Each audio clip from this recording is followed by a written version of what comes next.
E assim, a experiência do Felipe, já passando a bola, ela era diferente. Era assim, o Felipe começou, já tinha um escritório próprio.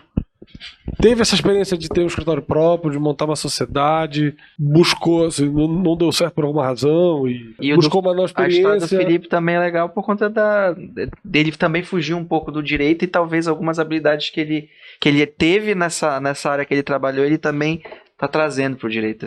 A história do Felipe também é bem legal para as Assim, pessoas ouvirem. Um parênteses aqui antes de dar a palavra pro Felipe se apresentar e tal, e contar um pouco.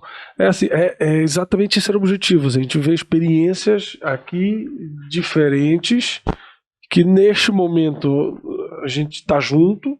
Espero que continue, né? Tá junto e tal, mas assim, são experiências de vida diferentes, experiências de carreira diferentes, e que, assim, você tem que estar apto a mudar. Vai lá, Felipe. Em primeiro lugar, olá.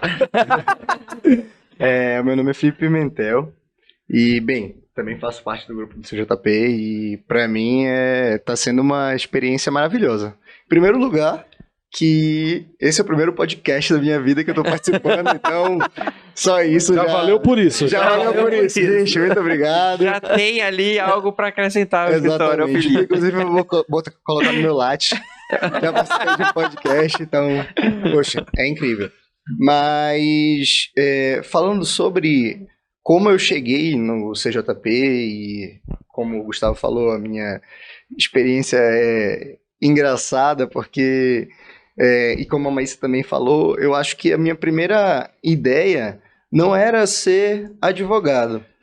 Eu saí da faculdade e eu acho que, como algumas pessoas devem ter, eu não posso falar que a maioria, eu não posso falar como todos, mas o direito em si, ele abre muitas portas, mas você enfrenta um problema muito grande, que são muitas portas. Então, ao mesmo tempo que é uma bênção... O famoso leque, né? O direito é um leque de opções. Ao mesmo tempo que é uma bênção, pode ser uma maldição também, porque para quem não tem um caminho, qualquer caminho serve. Então, assim, eu entrei em pânico quando me formei, e aí entra a experiência que foi, inclusive, discutida na minha entrevista para o CJP, quando o Gustavo me perguntou, tá, mas e essa experiência que você teve na hotelaria? A clássica pergunta do Gustavo, como é fácil?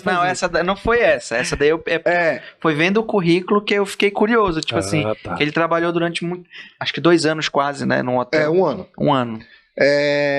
A outra pergunta clássica do Gustavo foi a pergunta que já abriu meu coração pro CJP, mas isso a gente já vai contar.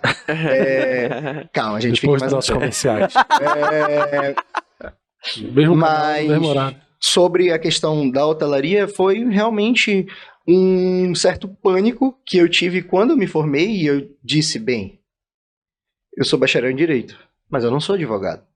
O que eu posso fazer agora que eu me formei? Porque, assim, eu não poderia ser mais estagiário, já não estava mais não tinha mais a oportunidade de ser estagiário, então eu tinha que me decidir entre eu vou ser advogado, eu vou começar a estudar para concurso público, eu vou fazer o que da minha vida?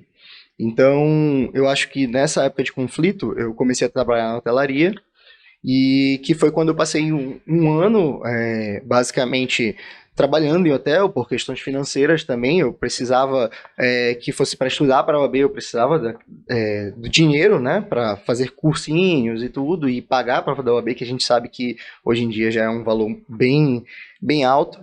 Mas eu tive que passar esse tempo, assim, uma espécie de sabático para decidir o que eu ia fazer. E aí, após eu passar na OAB, saí do hotel um pouquinho antes de passar na OAB, inclusive, eu disse, bem, sou advogado. Perfeito. O que eu vou fazer agora? E agora? Muita gente que eu conheço fala assim, nossa, mas ser advogado hoje, tem muitos advogados por aí, você vai entrar no escritório, você vai ganhar muito pouco, o que você vai ganhar sendo advogado de um escritório não paga a sua faculdade. E eu disse, não, realmente é isso. Então, vou abrir meu próprio escritório. Pronto. E aí o Felipe, sem um centavo no bolso, tão pouca experiência, decidiu abrir seu próprio escritório, juntou com alguns amigos de faculdade e assim... Clássico também, né? Uma história clássica também. Cada um, Exato. um Eu computador, acredito... uma impressora e uma mesa. Foi, Cada de certa forma, foi como a gente começou também, né? É. Eu Claro. acredito que, na verdade, isso seja um clássico, porque hoje em dia a gente vê um mercado cheio de advogados, muita gente se formando junto com a gente, às vezes passando na OAB primeiro do que a gente, e você pensa, não, já que eu não quero me vender, entre aspas, o certo seria eu começar a advogar e fazer minha carteira de clientes e, nossa, vamos Vai dar. 100% de esforço que não Só tem ir. como falhar, é só ir. E vai dar tudo certo. E na verdade a gente aprende que a faculdade, ela nunca te preparou para ser um advogado. A faculdade, e aí eu falo pela minha experiência, claro, eu não posso falar pela de todos, mas a faculdade é um grande local onde você aprende aonde buscar. Você aprende os caminhos do que é o direito civil, do que é o direito penal, empresarial e administrativo, mas na verdade você não aprende necessariamente o que é advocacia, tão pouco como administrar um escritório, porque quando você é advogado e você tem seu próprio escritório e você está começando, não é simplesmente saber a melhor tese jurídica que vai ganhar o processo. Talvez mais importante que isso seja como você vai passar os próximos 6 meses em que o dinheiro do cliente não caiu e você precisa manter a estrutura de um escritório e pagar suas contas, porque as contas vêm todos os meses, mas os honorários não. Os honorários eles vêm, quiçá, em 1 ano e meio, 2 anos.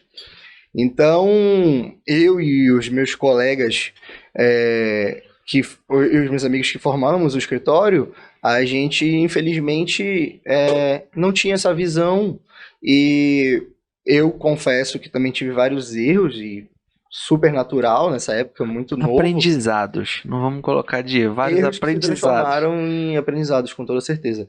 E aí, muito novos, então a gente, poxa, acho que como a doutora Maísa falou, alvará expedido, vamos repartir o alvará e, né, vamos usar o dinheiro, temos que pagar a conta, temos que pagar o investimento, e a gente não pensava muito naquela coisa, mas e a nossa estrutura? Ela precisa se manter também.